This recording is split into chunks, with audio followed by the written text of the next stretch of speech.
May I please welcome on stage Mr. Dilip Puri, Founder and Chief Executive Officer, Indian School of Hospitality.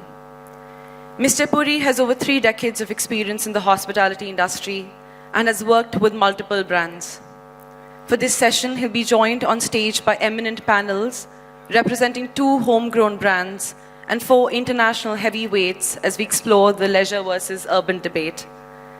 It's my pleasure to invite on stage, joining Mr. Puri, Mr. Ajay Bakaya, Managing Director, Sarovar Hotels and Resorts, Mr. Navjit Ahluwalia, Senior Vice President and Country Head, Hilton, Mr. Sudeep Jain, Managing Director, Southwest Asia, IHG, Ms. Suma Venkatesh, Executive Vice President, Real Estate and Development, IHCL, Mr. Sunjae Sharma, Vice President and Country Head, India, Hyatt Hotels Corporation, and Mr. Zubin Saxena, Managing Director and Vice President Operations, South Asia, Radisson Hotel Group. Over to you, Mr. Puri. Thank you and good morning. I can see with our audience here that most of you had a very wonderful evening and a rather late night. We don't seem to have enough people here. Hopefully there are more people logging in online. Thank you, Manav, for setting this up. I think each and every one, at least yesterday's feedback was that, this is what everybody was waiting for. And hopefully it's a precursor to what you'll do next April as well. So, Hotelivate and team, thank you. Thank you to IHCL. I think last evening was spectacular. It was just outstanding in terms of ambience, food, people, everything. So, great stuff. And of course, thank you to all my panelists. When you look at this panel, does it tell you a trend? Just look at these people here today. So, all of them come from development backgrounds, or most of them. Sunjae is probably the exception, but it's a real shift, and I don't think this is a pandemic shift. This was happening even before the pandemic, but suddenly you're seeing people from the development world getting into roles of running the country's business, the region's business, and I think that is an indicator of how things are going to be going forward, my own sense. So our topic today, urban versus leisure. Think of urban in the context of business city hotels versus what's happening in the leisure space. And when you heard yesterday's panelists, most of them were talking about this as well. So I'm going to ask my first question to all the panelists. Share with the audience, because I think that's what they're most curious to know. Over this pandemic period of the last 18 months, what is now your company's portfolio like in terms of operating hotels, pipeline hotels, business hotels, leisure hotels? Do you see this changing in the future? So let me start right from my left. Ajay, why don't you go first to share with us some data points? Thanks, Dilip. Thank you very much. From a hardcore operations guy, and an exception to your development teams, but 97 hotels operating at the moment, and we are hitting the 100 mark in October. Wow. Another 42 under development.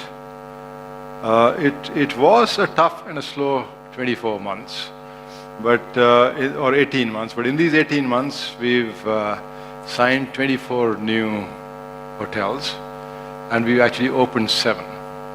So it was slower than usual, but it wasn't a blackout scenario. Our portfolio, Sarovar's portfolio, is 80-20 at the moment, business to leisure. And going forward, I suspect it's going to be similar, or perhaps moving a little bit more strongly to the business side. And the reason for that is that we are expanding much faster in the tier 2, tier 3 cities, and these cities are largely focused on the trading and business platforms. Okay. So despite the fact that our properties in places like Kashmir, in places like Uttrakhand, in places like Himachal have outperformed themselves over the last few months, and that's a kind of a trend in leisure. We see more growth in the business segment, or as much growth in the business segment as we see in leisure.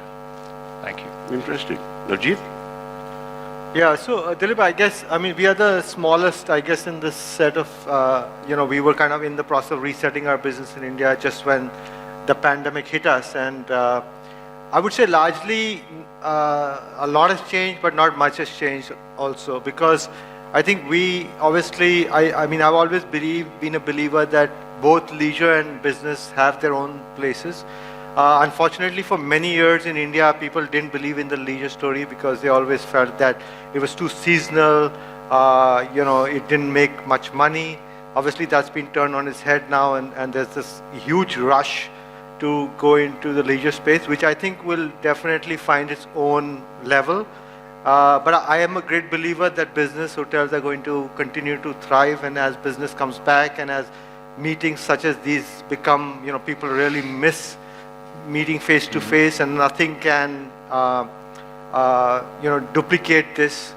So business is going to come back much faster than most people anticipate. So I think we continue to retain our nothing's much change in our model. Obviously, we like to have as large a share of the leisure space as we can, but predominantly we continue to be focused on large business hotels, large meeting and group hotels, and fundamentally, as we look at the long term, and I'm looking, as Amitabh was talking about India in the next 30 years, which I believe is the way to look at India. We are just at the 5K mark in this marathon race. So I think that when we look at the next 30 years and what India is going to be in the next 30 years, some data points, Navjit, on the portfolio currently with Hilton? So we have 21 hotels currently, and we have the same number of rooms operational as we have under development. So we have, larger hotels in our pipeline as opposed to, we have some smaller hotels in our current operating portfolio. So we did open one hotel during this pandemic in Jaipur. So we continue to, have growth, but we are being very careful about how we grow, because we need to be focused on developing the right hotels in the right locations. Indeed. Sudeep? So now to get the numbers out of the way first, we've got 41 hotels operating in the region. We've got 54 under development. We've opened 2 this year. We should open another 1, and we've signed 4 deals this year so far. And I think we'll probably end up signing another 4 or 5. So, so we expect we should double our portfolio in the next probably 3 to 4 years. I was saying 2 to 3, but because of pandemic, I'm saying 3 to 4. We are 25% leisure, 75% business, so it's a ratio 1 to 3. For us, going forward, that ratio is getting a little more skewed towards leisure. And I think given our segmentation, so of course the Crown Plazas and Intercons will be more focused towards business, but the Holiday Inn and Holiday Inn Express are very flexible, so we're going into business as well as leisure. And when I say business, as Mr. Bakaya said, tier 2, tier 3 cities is where we're seeing more demand. And from a leisure standpoint also, it's not just the Goas and the Rajasthans and the Kochis of the world. So for example, we signed in Sakleshpur, which is outside of Bangalore. So we're getting into places like that where we're getting leisure, where that model flexes very well. Interesting. We'll talk about that in a bit, that mid-scale brands are finding space in leisure markets as well, which was a bit uncertain earlier. Yeah. So for us, from a leisure standpoint, the way internally we are defining leisure is more, I would say, slightly drivable distance from major metros. Right. And it's not what we traditionally say is a resort market like a Goa, but we're saying, hey, listen, like Sona Road out of Delhi is one that's doing really well, because people are willing to get in the car as opposed to necessarily getting on a flight or a train. They're much more. And I think that trend we think will continue. And part of the strategy for us is also because even pre-pandemic, we believe we were already a domestic player. 75% of our customer base was domestic, even in our business hotels. So, we are still trying, and we continue to do, is that what we build would be more towards the domestic market as opposed to an international market. Okay. IHCL leading the way. I was just telling Suma before we started that, in my time when I was running Starwood, and when we looked at our comp set of competitors, it was just the other international big boys, right? So you saw Starwood, Marriott, Hyatt, Hilton, IHG. Today, that's pretty much turned around 360 degrees. I think everybody and anybody would first look at IHCL, its portfolio, its performance. So that's pretty remarkable. But share with us what's happened with IHCL in the last 18 months, Suma. Well, that's a remarkable statement because I have been through the entire journey. So it's really nice to know that the tables have turned. And we are definitely on a growth path. We started 5 years ago. In the last 3 to 4 years, we have definitely ramped up faster than any other hotel company in the country. So we are very proud of that. Just to get the numbers out of the way is today we are about 206 hotels in India with over 25,000 rooms, which includes 52 hotels in the pipeline under development. If I have to add Maldives, Sri Lanka, Bhutan, because that's what I think all you guys are adding, that's another 10 hotels with at least 1,000 more rooms. So we are at 26,000 rooms. And this is excluding our new kid on the block, the Amas. We have about 53 Amas, out of which 18 are under different stages of refurbishment, and we should be launching them pretty soon because the time to market is much smaller for an Ama than it is for the other brands. In terms of our, what we have really signed, yesterday you all saw the video, we have done over 70 hotels and 70 signings in the last 3 years. But if I have to really look back on the pandemic and during the last 18 months, we have done 22 hotels and some couple of conversions in the last 18 months during the pandemic. So that has been very encouraging, and we have signed 34 Amas just in the last 18 months. Wow. And we are hoping to do more. So hopefully by the end of this financial year, we'll have some more interesting projects to announce. In terms of the split between leisure and business, or urban and leisure, I don't know how that works. Urban, normally you'd say urban, Business, rural, leisure. leisure, business. It's like Sudeep was saying, there are a lot of hotels which are drivable distance in close to urban centers, like for example a Fisherman's Cove in Chennai. I don't know, is it urban, leisure? Damdama, urban, leisure. But if I have to really look at our portfolio and see hotels that have predominantly leisure business, I think the split would be somewhere like 65-35 for us, with 35 leisure. Inventory-wise, yes, more tilted towards urban or business. But in terms of hotels, 35% of our hotels are catering to the leisure market. In terms of pipeline, it's more or less mimicking a similar split, I would say, maybe a little. So we will definitely stay in the range of 65-35 when it comes to business versus leisure. Interesting. Sunjae, how's Hyatt doing? Thank you, Dilip. Good morning, and thank you to everybody for being here and supporting the industry. Manav, thank you for organizing this in person. I think it's a great way to start. At Hyatt, we believe in sustainable growth. We are only third to China and US as far as growth is concerned. Our strategy is location-led, owners-driven, consumer insights, and guest preferences. So that's how we believe in growing the portfolio. We have 31 hotels currently operational, 7,000 rooms. And in pipeline, we have 24 more. If you would have read some news, we would be opening another 19 hotels. We will go to 50 in the next 2 years. We would be opening about 5 hotels in the next 6 months. So that's the plan going ahead. As far as leisure and business is concerned, I think a pandemic has made it irrelevant. Even a business hotel has to be a leisure hotel in today's time. So that's something which we are looking at very closely, and how we redefine the experiences at the hotel will make us preferred. That's what we want to be.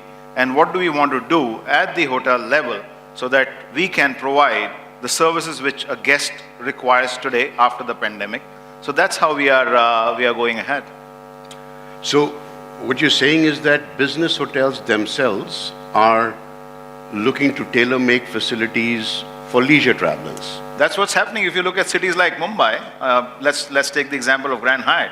It's the experiences which are making that hotel so successful even today. So that's something which we all have to look internally. What can we do, even at a business hotel, that we can give experiences? Because today our customer has learned that it's one life and one has to go on and enjoy the family and their personal interests while during business as well. So how we satisfy that is what is going to make us successful in the time to come. And this is not going away. So that's something which we have to really, really look at. That's a very interesting insight. Zubin, well, congratulations on 100 hotels. It was a great announcement to hear for all of us. So tell us about your journey in 18 months. Thank you, Dilip. We had the privilege of opening a 100th hotel in Bhopal, which was the Radisson Bhopal, just 2 weeks ago. And the way the portfolio looks like now is we are 100 hotels in 60 plus destinations. And our operating portfolio from north to south and from east to west of India, if you were to pull out a map, you would actually see a Radisson hotel every 5 hours. So that's our distribution in the country. Going forward, we will be opening about 50 hotels in the next 3 to 5 years. And these are hotels which are in advanced stages of construction, and it is a solid pipeline. So that's our existing. But any stated strategy where leisure is going to take a focus, or will it remain business? Is there anything which is changed in terms of your strategic intent? So, Dilip, it's interesting. I think strategies always have to be time relevant. They always have to be in line with how the market is moving. So, if you were to say we are only focusing on leisure and not focusing on other segments, I don't think that's the right strategy for us to follow. We will follow and open hotels where there is an obvious market demand, where we can gain a market leadership position. In fact, 50% of the markets where we are operating today, we have a market share of anywhere between 50 to 100%. So we will continue to grow in those markets. Interestingly, though, in the last 2 years, we have by the end of this year, we'll probably end up opening close to 20 hotels. 11 of those 20 are going to be in leisure destinations. In leisure destinations? Yes, that's right. So, and going forward, that's how it will be. So this year, we've opened a lovely hotel in Lonavala, a Radisson in Lonavala, a Radisson Blue in Dharamshala, which is open to some fantastic reviews, a Radisson Blue in Vizag. Then we are opening up 2 new hotels in Kashmir, in Pahalgam, and in Sonmarg very shortly, and in Goa, and so on and so forth. There are other destinations as well. So clearly for you, Zubin, unlike the others, what I'm hearing you say is you are skewing towards leisure in your future pipeline? Our future pipeline, we would probably have 30% in our portfolio, which is in leisure destinations. Yes. In leisure destinations? Yes. What we are also open to, Dilip, I'd like to make a point on this, is, and I think that's an upside, call it the silver lining of the cloud after the COVID pandemic. India as a destination has opened up, and we have all started really exploring our own domestic markets, and that has led to a lot of tier 3, 4, and 5 markets opening. And we will use our existing distribution to leverage upon growth into those markets. Right. Now, so just from hearing all of them, when you think of the pipeline and the openings, I think that's very comforting for the industry, right? We're talking about pretty much 150 plus hotels just between the group here, and many chains are still not represented. So that's clearly a great signal. The other trend I'm hearing from all of you is business hotels will stay because the 3, 4, 5 tier markets are now becoming more important or relevant. There is more domestic demand and travel there. So actually pretty much in the future you will see as much of business hotels development, but perhaps in smaller markets than in the big metros. I mean, is that something which, at least my sense from what I'm hearing these people? Okay, so couple of specific questions to each of you, and it relates to this conversation. So Ajay, the argument that leisure was always dominated in India by 4-star, 5-star, upscale, upper upscale hotels. But the demographics of India and the younger population traveling seems to have rubbished this myth. And clearly many of you have hotels in your portfolio which are in the mid-scale but in leisure. So is there now a strong case for mid-scale, maybe even economy budget to be more into the leisure market than just the big brands and the big upper upscale 5-star hotels? Look, actually, I think I differ with that statement. I don't think leisure was always in that 5-star luxury segment traditionally. If you look at Kerala, if you look at Goa, there's plenty of players in that mid-segment, mid-sized market for the last 20, 30 years. So it's not a new advent. The big factor here is cost of land. And leisure allows you to get away from expensive land into economical land and build hotels. So it's easier to develop the mid-market, mid-sized hotels in the leisure scenario than it is in as far as business hotels go. Because it's that much more complicated in a business hotel where land is so expensive. People tend to go more towards the upscale and the 5-star. So I think leisure offers the flexibility. The only reason it hasn't grown is that the Indian tourist wasn't traveling so much within the country as he was traveling outside of the country. And that's changed in the last 18 odd months drastically. And I think a lot of that is going to stay. So yeah, there is more than a case for leisure developments in the mid-segment. A very, very strong case. But you made a point about Kerala and Goa. I mean, these are pretty much the only two examples one talks about when one thinks leisure. Now we're seeing this domestic demand, other markets opening up.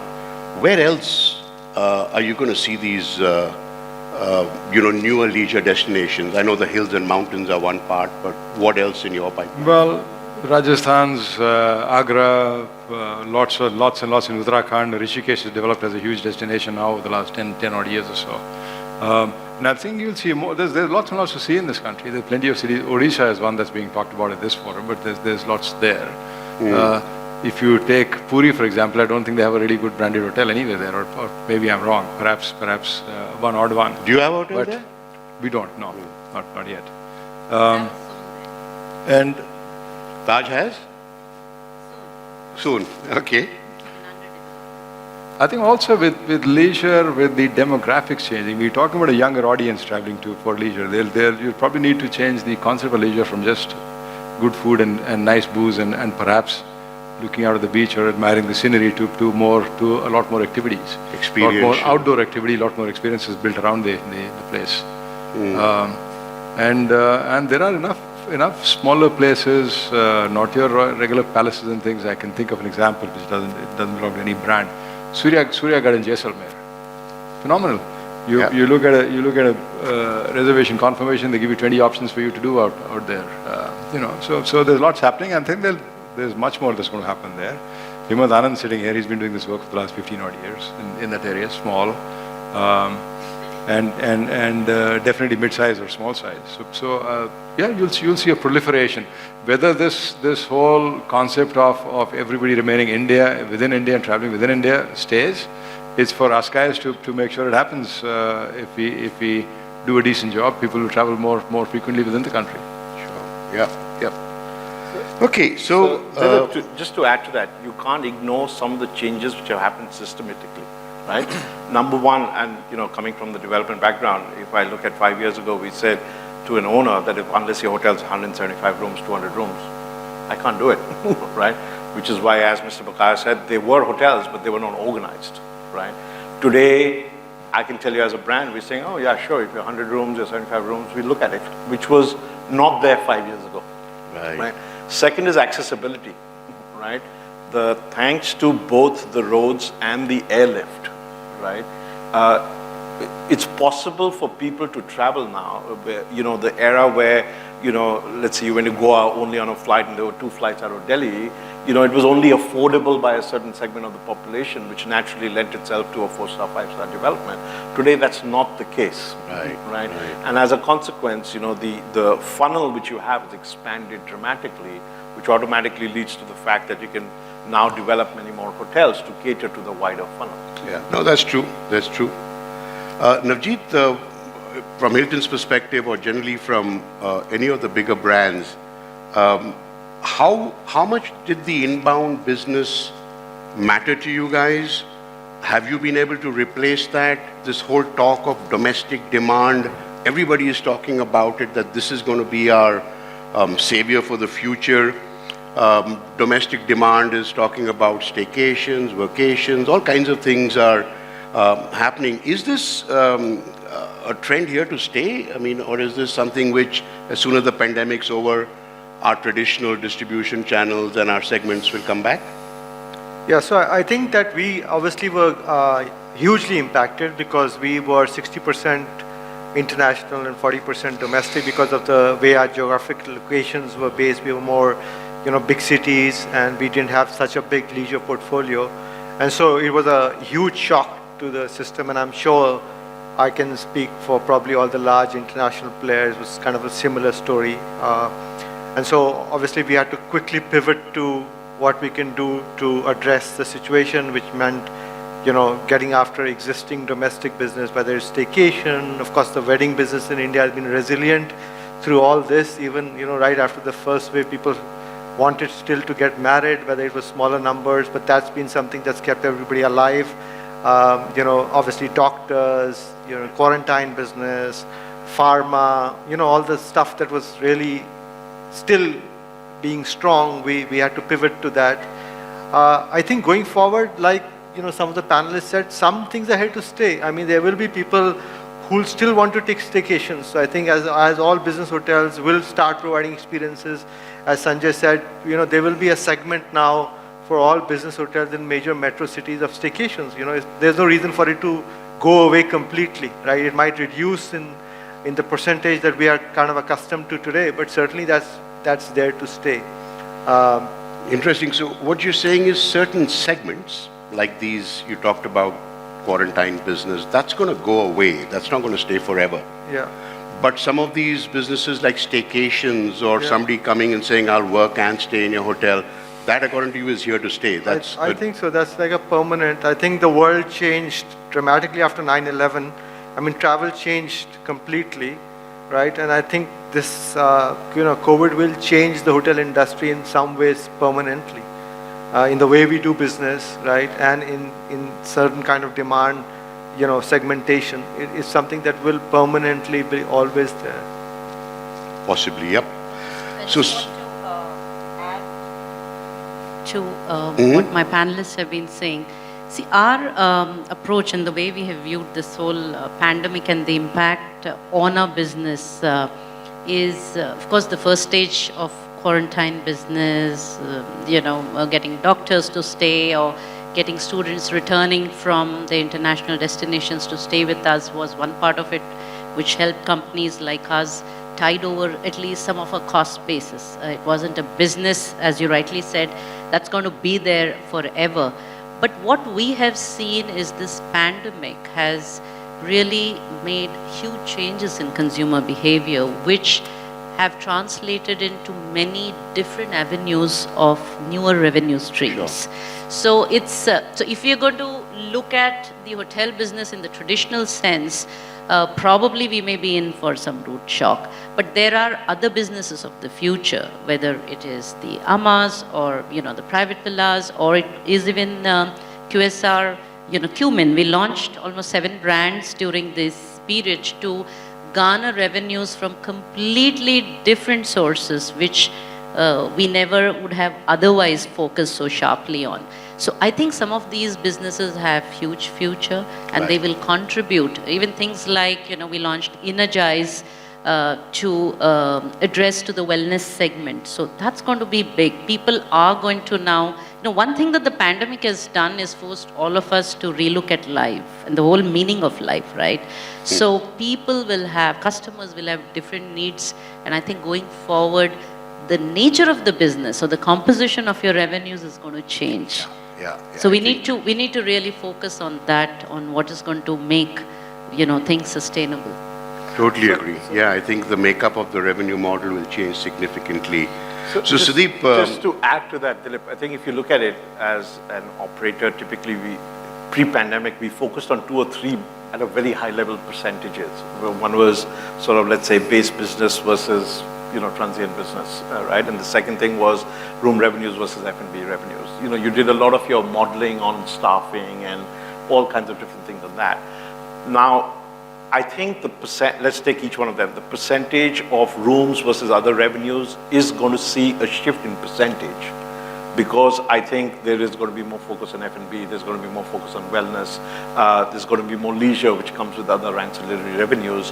However, I think, and putting a positive spin on it, I think the pandemic has introduced new segments. And listen, no one builds hotels for a year, 2 years. It's a long-term asset.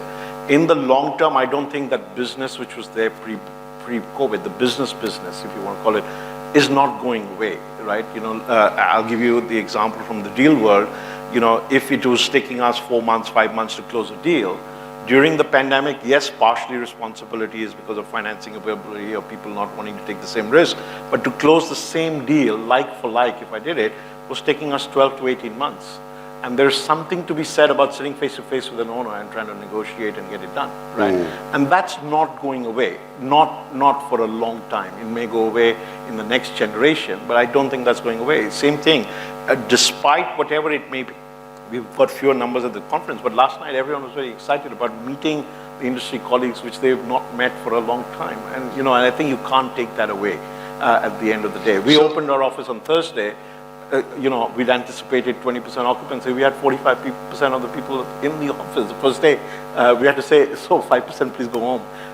But I think that leads me to the question for you, that when you're negotiating with owners now, the investment into leisure, it was always considered seasonal, there are so many more risks, blah, blah, blah, your revenue sources were much more limited. During the pandemic, post-pandemic, is this going to really take a major shift, or let me rephrase it. Now when you underwrite a pro forma for a hotel, and you just gave the example of leisure, so you would be now looking at the revenue cost models very differently to what you did. So are owners more receptive to that? I mean, today, can you sell a leisure proposition easier to an owner than you could perhaps before the pandemic? So, actually, let me change that a little bit, which is because typically we are still an opportunistic developer, right? I'm not proactively going to an owner and saying, please build a hotel in the leisure destination. It's typically the other way around. The owner says, I want to build a hotel in this destination. Why should I come to you? And why your brand? It's, 90% of the development is still what I would call reactive. It's what I say opportunistic development as opposed to strategic development, right? If I want to do strategic development of 2 developers, I need 20 running around, and then that's not an efficient model to run. So fortunately, it is not, we don't have to sell to the owner why this destination. What we have to sell to the owner, why this product in this destination, right? So the discussions we are having, especially on the leisure, is now, should it be an Indigo or a Crown Plaza or a Holiday Inn or a Holiday Inn Express, depending on what their appetite is, the size of land, what the location is, and what banqueting facility should I have or not have? How much outdoor versus how much indoor, right? Should I have a kid's room or should I not have a kid's room, right? And those were sort of sacred cows earlier. They're saying, oh, no, don't do this, don't do that. It doesn't make sense. You need this. And, do you need to have housing in leisure destinations for your staff? Because, in that place, you may not be able to necessarily recruit the right talent, and that's been a major outcome of this 18 months in my mind, which is, which we're ignoring for the time being. The 2 big things which I think we see, one of one of it hit us already, which is staff, right? There's a lot of people saying, I don't want to work in hospitality anymore, right? I'd rather work in retail because, it's 9 to 5 sitting in an air conditioning environment versus you guys are making me work in the heart of the house. Why would I do this, right? And the second thing, which I think is going to come next year, is the CapEx. Listen, we are back to occupancy levels what we had pre-pandemic. The rate's not there, the occupancy is there, which means the wear and tear in the hotel is there what it used to be. But no CapEx has really gone into renovating the property because the money has gone in to pay people for licensing, to keep the light bulbs on and so on. That is all deferred CapEx, which is going to hit us in the next 12 to 24 months. And as Suma said, the customer is more discerning today and more demanding today. Yeah, I think catching the changing consumer behavior is probably a key to what strategies are going forward. So Suma, yesterday also there was much talk about homestays. You've referred to Ama severally already.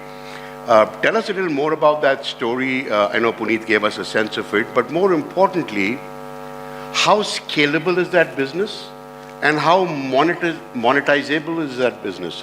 What I mean to say is that you spoke about 50 properties, now you even spoke about going up to 500. Will even 500 properties in that business of 5, 10, 15 rooms ever make money? Or is it worth a strategy to build 500 or 1,000? Where does scale come in there?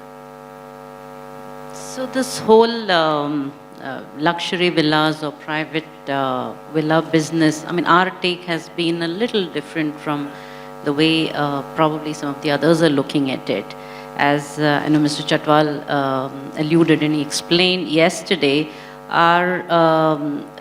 we saw this opportunity to provide very personalized experiential services along with the luxuries of a home-like setting. That's where this whole Ama thing started. And also because we had access to assets within the group which were beautiful assets, that is beautiful bungalows, estate manager bungalows, or inspection bungalows in great settings that were underutilized. So we thought there was this great opportunity to convert this into a business that was sustainable. So the birth of Ama was actually like that.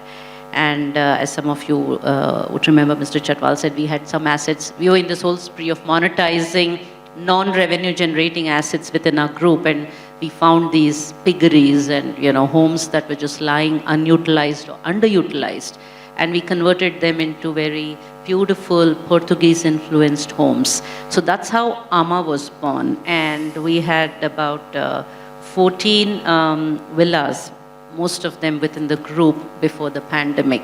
But what we really saw during the pandemic was this whole change in consumer behavior and this preference for what we call as bubble holidays, where people wanted to go to destinations that are drivable and where they were wanting to spend time with their near and dear ones or just reflecting, and but within a home-like setting. So that's where this further reinforced this opportunity which we saw, and it gave a further fillip to Ama. And as I said, we signed 34 new Ama contracts in the last 18 months.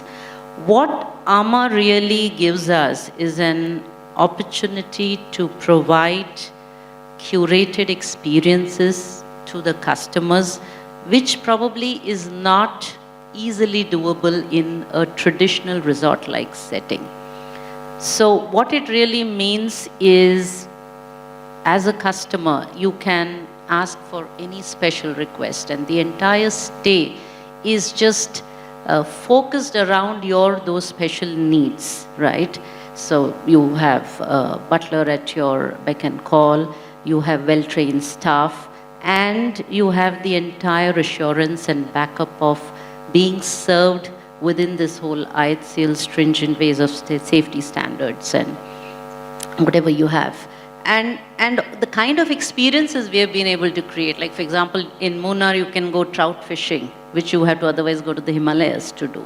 Or you spend time with a private trainer, a connoisseur, taking you through the subtleties of vintage teas in Makaibadi estate. which probably in a large resort, you do it at a different scale and you do it not as hyper-personalized as what AMAs allow us to do. So, in terms of scalability and where the business case really is, I mean, we are looking at AMAs really complementing our traditional resort business, and our approach is to look at it as a hub and spoke where every AMA is supported by one of the IHCL hotels that operates in the vicinity. And it has the benefit and the leverage of the back-end support of a large resort or a large hotel. And for the customer, it provides that assurance that this bungalow is being operated under the stringent standards of a brand or of a company chain like IHCL. So it works both ways for the customer and for us. And I think it's going to eventually grow. 500 is just a number, okay? Our ambitions are really to grow, scale it to a much, much larger. And 500, we are saying in the next couple of years. So that's the question, right? At what level of scalability can you perhaps take this to an IPO? If this wasn't part of IHCL, if somebody had started AMA, homestays, a lot of people are doing that. What's your view on where is that point of inflection where this business becomes, a really cash-churning business, profitable business? So for us, I mean, I can't really talk for the others. For us, it's churning cash from the very first AMA that we are doing, right? So it is a profitable business for us. Now, in terms of when would you like to IPO it out and take it to the market is really at what point you will be able to extract maximum value for that. And scale and efficiency are two big things. And efficiency here is, for us, it is easier because it's riding off the back end of an existing distribution network of resorts and hotels in probably most largely distributed company today within the country is IHCL. So it gives you that ability to scale much faster. I can go to Northeast, I have hotels in Guwahati, I have hotels in Shillong. So you can actually take AMA to complete offbeat locations and make money or make a viable business model. So eventually IPOing it out, taking it to the market is really at what stage we want to do that. And I think 500 is a good number, a good target, and something if we can achieve in the next couple of years, because that's what our ambition is, I think we are on that path. And faster than... And would you then combine Ginger with it as well? Ginger is a completely different product. I'm saying when you want to build that scale, or let's say you're taking part of your products to an IPO independent of IHCL. Yeah. So I think at this stage, I wouldn't really hazard a guess on that because I shouldn't be giving completely forward-looking statements. Are you looking at investment opportunities? Let me tell you, the opportunity is immense. I don't think at this stage we are even hazarding a guess on how we should IPO things out. But for each of them, whether it is Ginger or whether it's AMA on their own, I think each of these businesses, not just that, even Cumin, New and Now, all of them have huge potential on their own right. And how we actually do it eventually is a matter of time and how we strategize. I think everybody will be watching very, very closely and looking forward to seeing that happen. Sunjae, you already made the point in your opening remarks about business hotels providing more leisure facilities, but when do you think a level of normalcy will take place? Some green shoots we can see just through conferences like this. But what is your best estimate of this recovery path, and for your owners in Bangalore, Delhi, Mumbai, the big cities where you have the bigger hotels, what kind of expectations can they have of getting back to a pre-COVID level of business? So Dilip, I would define expectation in two ways. One is business, and the second was profitable business. Okay. We spoke about pre-COVID level occupancies which are there. However, the rate is not there. So as owners, I think as managers of the assets of the owners, we need to look at how can we drive in profitable business. So recovery is also dependent on what we do in the hotel, what are the market dynamics, and what we are getting out of the market. So that's something which is very important now and later once the international travel opens. Yes, we can see green shoots. For us in cities, it has been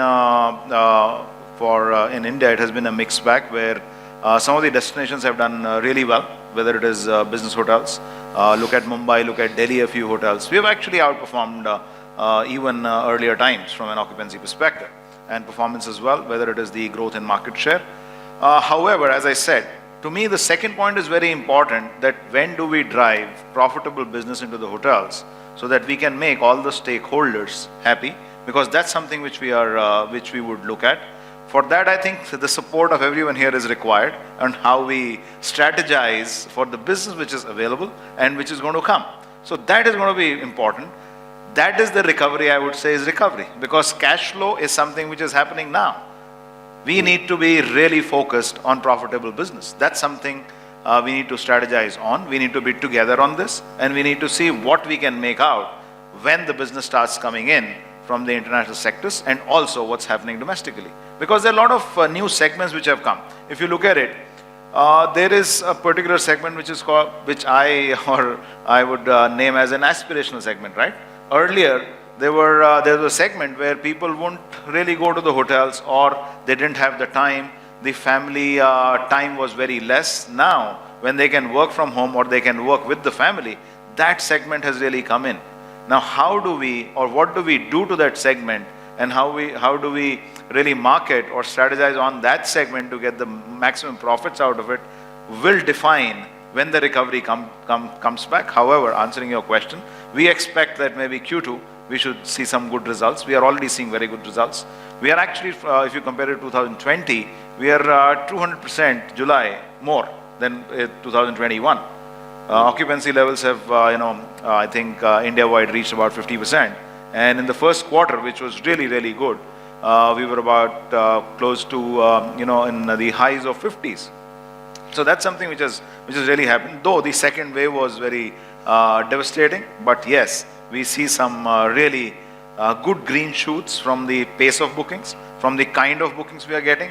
What has worked for us is the loyalty of our customers, belief of our owners in the strategies which we are deploying in the country. So that's something which has really, really helped us. This is almost, it's like a deja vu. I mean, every time the industry has been in a crisis, we always say we have to come together. You got to come together to make sure that the rates continue to climb. But when the business does come back, it's back to everybody to his own thing. So hopefully this crisis should at least bring about that sense that only collectively can the industry recover most optimally. That was the point. Yeah, absolutely. Great point. Great point. So Zubin, that's a mirage, though. It's a mirage, and it will continue to be a mirage. Absolutely. Well, there you are. In any large market with multiple players. Zubin, there's been a lot of talk about what you call zero revenue situations. All of you have been through them, right? I think there were 2 months last year when you guys were literally at zero revenue. And who knows, that situation may arise again. Hopefully not for a long time, but it may.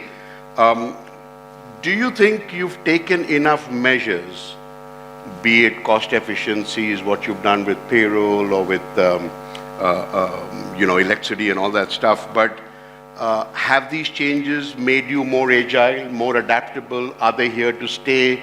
Will the fat come creeping back again when things normalize? What's happening with Radisson on that? Thank you, Dilip. I just hope we don't have to go through a zero revenue situation again. Okay, at 10% revenue. Yes, and I'll come to that. Facts first, we did finish in the green last year in our managed portfolio. At the operating level? At the operating level, yes. At the GOP level, of course, below the line, we do not necessarily control how it goes. This year, of course, it's been a stronger green or a deeper shade of green. We've had the first wave last year, and we've had the second wave this year. Thankfully for us, we started with a complete operational restructuring plan 3 years ago in 2019. And what that plan included, we call it the India Unification Plan. And what that included essentially was a 360-degree view on the business. And it included about 20 initiatives, which went all the way from operational excellence to HR, to guest experience, to F&B, and so on and so forth. And, we had embarked upon that journey in 2019. When the first wave of COVID hit, and of course it hit us all by surprise, of course we were all a little bit, shocked at what needs to be done. We decided to follow our plan during that period of time. And in a way, if hindsight being 2020, we now feel that, during those months of complete lockdown, our teams were actually working 16, 18 hours a day, every day, in completely restructuring our operational matrix, our operational organization. What we've been able to achieve, Dilip, and it's been now, we're seeing the results of that, as in our numbers are very, very strong. Our flow-throughs are extremely strong. And as the business levels increase, and as our scale increases, I think there's going to be more build-up in efficiency in our business. So we essentially are unlocking our synergies. We are getting economies of scale together. And initially, or in the earlier, few years ago, and we didn't have that scale then. We were operating as independent hotels. We just decided to put the whole system together. And what that has meant is a very high level of optimization in the business. So when you have centralized procurement contracts going, when you have your manning ratios being adjusted for across the portfolio, when you have, the whole business, we divided it into 6 different regions, clusters, and you have your best talent come up from within the system and start managing them, micromanaging those hotels at that point in time.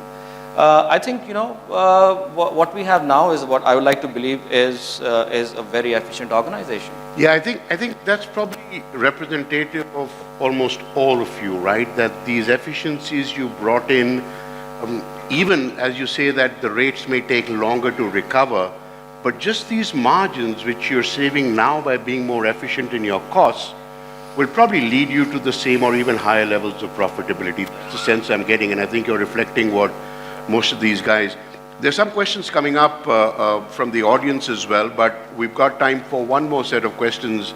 And I'd like each one's view on what is or when is the recovery of the industry going to happen. Sunjae already mentioned Q2, Q3 in this time, but for each of you with your businesses, what are you seeing as the anticipated time to recovery? By recovery, I mean back to pre-COVID levels, both in occupancy and in rate, or at least in your profitability. And also share with the audience, if you do have any one specific best practice you incorporated, which is here to stay and is not going away. Before I start asking each of you to answer that, I want to make a comment because Sudeep, Suma, you both mentioned about talent. And even yesterday in the evening, we were hearing from Patu and Priya about talent, and I heard that talent hai, abhi chala gaya, wapas aa jayega, which means we fired people, and now they're all just standing in queue to come back. My own sense, that is completely untrue. We deal with young people in the business I'm in. I can tell you, these people who've left the hotel industry have no interest in coming back.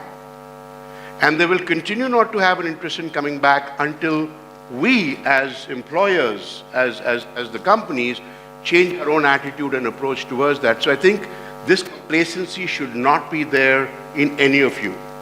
I see it every day, real time, when students come and ask for admissions or we're talking about doing different programs. They said, sir, any industry, not hotels. They're willing to go into luxury retail, they're willing to go into real estate, into e-commerce, but hospitality has to worry about that. I just wanted to put that comment out there. I think, Dilip, I'd like to add, I think that's a great point. And we need to realize where we are as the generations keep moving on, and you go from Gen X to Y to, Z millennials and so on and so forth. This is evolution. This is going to happen. See, 20, 30 years ago, the company you used to work for used to be your career. Then the next phase came in when the industry you used to work for used to be your career. Now we are at the cusp of getting into the next phase where the several industries you will work for will be your careers, right? I think we need to be nimble and sensitive to that fact. Not everybody is going to adapt or adopt hospitality as a 100% career. That perhaps is going to change drastically and very, very quickly. Indeed, and I hope everybody starts walking their talk. I just want to add to a point here. I mean, our experience has been, while I don't disagree, slightly different. I agree that yes, today hotel management graduates have a wider industry, and probably the halo around hotels business is not as much as it was maybe years ago. But what has also impacted is how companies like all of us have really addressed that younger crowd in the last 18 months, and people have got disillusioned because of the way probably their experiences. But for a company like us, today we get every day hordes of people wanting to join our company. So while it may be true that there isn't talent, or there may be a dearth of talent going forward, I think the way we have handled our associates in the last 18 months and the way we are growing and creating opportunities for people, I see brands like ours, at least I can talk for ourselves, will have a lot of people wanting to join us. And clearly the Indian brands have done an outstanding job. In many cases, it's also a function of owning your own assets, so being in control of what you can do versus, also having owners to contend with. So let's just go around with thinking about recovery. So Sunjae, your views, when recovery will happen, and what has Hyatt done which you think is a great practice which is sustainable for the future? Just before that, Dilip, I want to make a point on the talent part of it. I think there is no dearth of talent in India.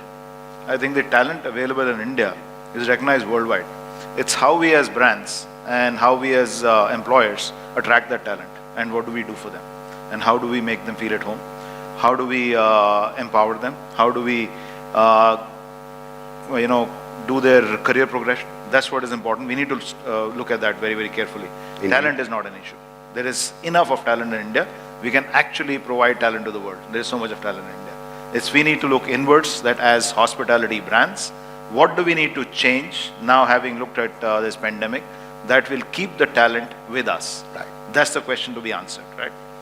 Sorry on digressing. No, I mean, this is music to my ears, clearly, and I think all of you can read the questions out there. So as you are taking your turns, as we're winding up, feel free to touch upon some of those as well. But just speak to us about when you think recovery will happen back to pre-COVID levels, and what, if anything, have you done which is a great practice and sustainable for the future? So recovery, as we said, that we are in a very good place. The way the recovery has happened, India-wide and also across the world for us.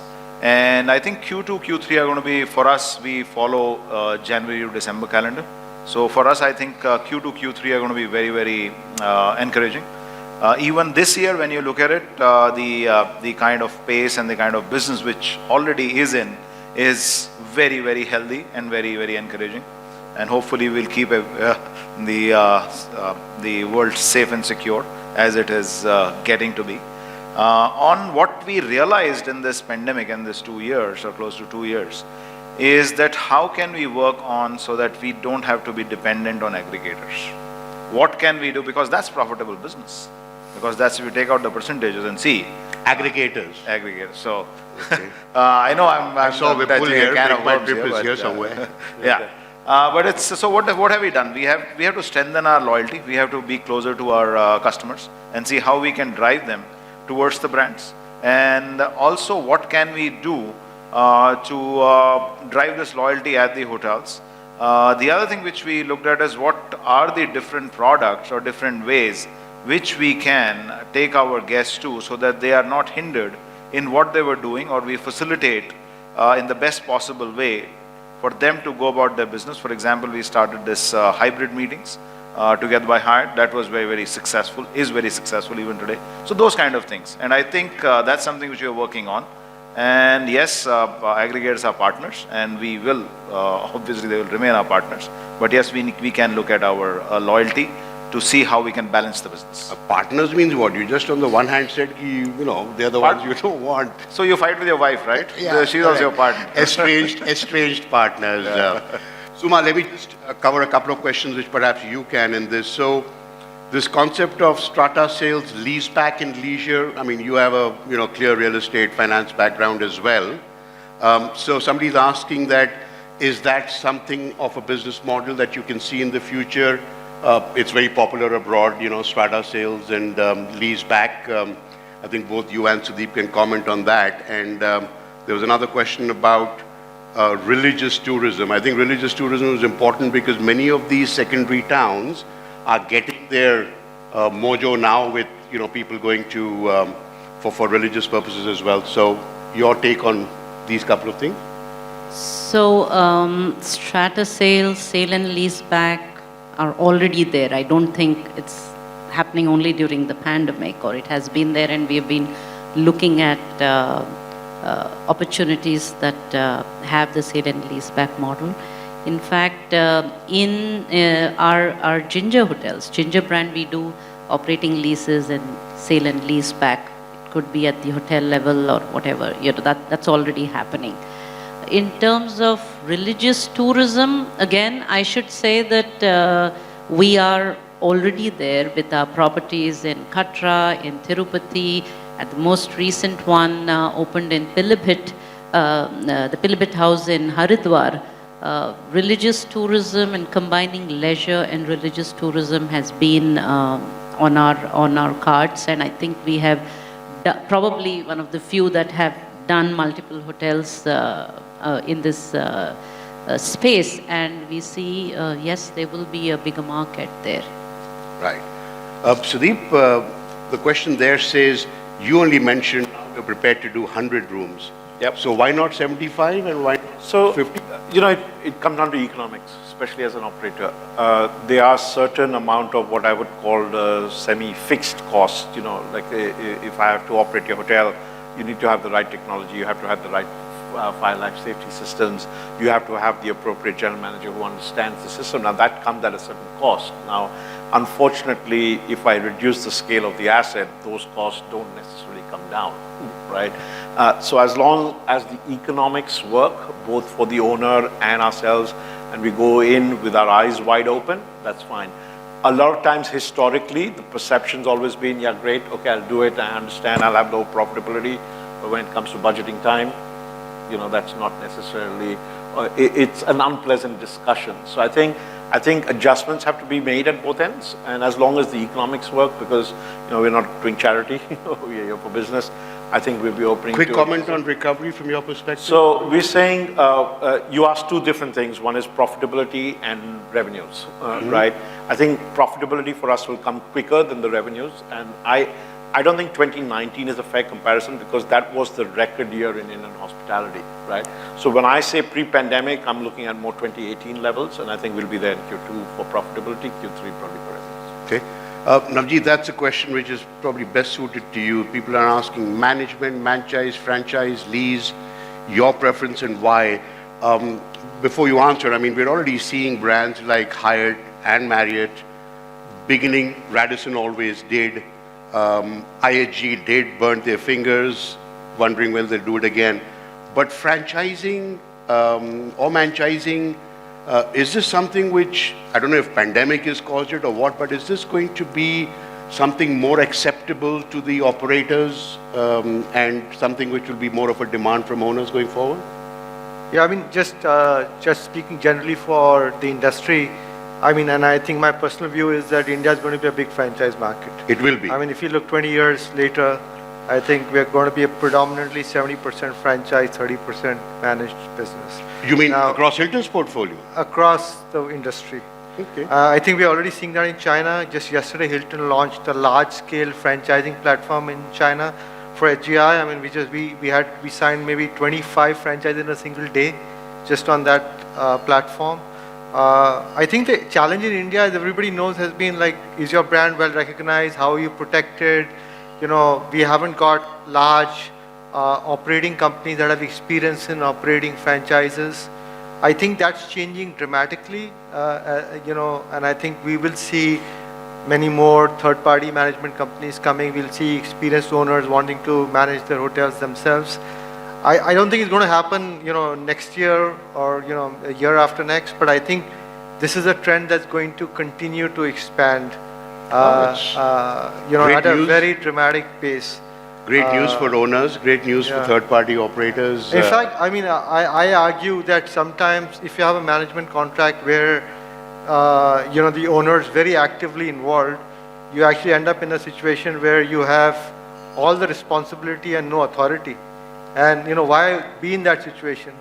You'd rather be in a situation where, you know, you really have no responsibility and you're getting, you know, the franchise fee has been traditionally a much more profitable business for any hotel operator, right? I mean, you have lower corporate costs linked to a franchise, and it's a far more profitable business. I mean, traditionally, I mean, Hilton's largely a franchise company. I mean, out of the 6,500 hotels, we have maybe 4,500 hotels that are franchised. Yeah, So, which is the case with most of them, right? with most companies. So we understand franchising, you know, that's our bread and butter business. I think people have just, you know, are not comfortable doing it in India in a large scale. Although you've seen from, if you look back 5 years ago, what was the number of franchises, and you look today, No, it's there's changing. a dramatic It's increase. So definitely changing. Last words from Ajay as we end the session. Professor, recovery on a RevPAR format 12 months from now. And I think that it would be good if that happens. On the talent part, you know, we were obliged to let off people. We laid off close to 50% of our workforce during the pandemic. They left disillusioned, they left in difficult circumstances. We couldn't do very much about it, however much we softened the blows. And a lot of those people don't want to come back. You're right, our business is coming back, and when we're looking for those people, they're just not available for us or for the hotel business altogether. So we'll have to look at different avenues of developing talent. Yes, India has the advantage of demographics. We have millions and millions of people. We've always gone and focused very strongly on hotel schools, and no disrespect to hotel schools, which do their job brilliantly. But at an internal level, we've put a lot of people through an apprenticeship model in the last 6 months or so. Kids with no backgrounds, very poor backgrounds, school, high school, past, not so, but aspirational, enthusiastic, all the attitude possible. Put them through an 18-month program in an apprenticeship program, give them a bit of English, and we are turning out good chefs, we're turning out good people in F&B service. So there is a large number of people available. We just have to move away from the traditional recruitment methods into different methods. And very strong views, sorry, on the franchising part. In the mid-market, and I've been saying this at least for the last 25 years in this country, the mid-market, even today, is not ready for franchising, with barring a few exceptions where owners are really passionate about standards. So while at an upscale level, you can monitor the quality that your brand needs, in the mid-market, it's very, very difficult and veering towards impossible to control quality standards. That's a fact. That's a whole fact. discussion in itself. Yes. Yep. Time's up. Thank you very much, gentlemen, and Suma, and thank you very much for being a great audience. I can see the room's already full. Have a wonderful rest of the day. Thank you.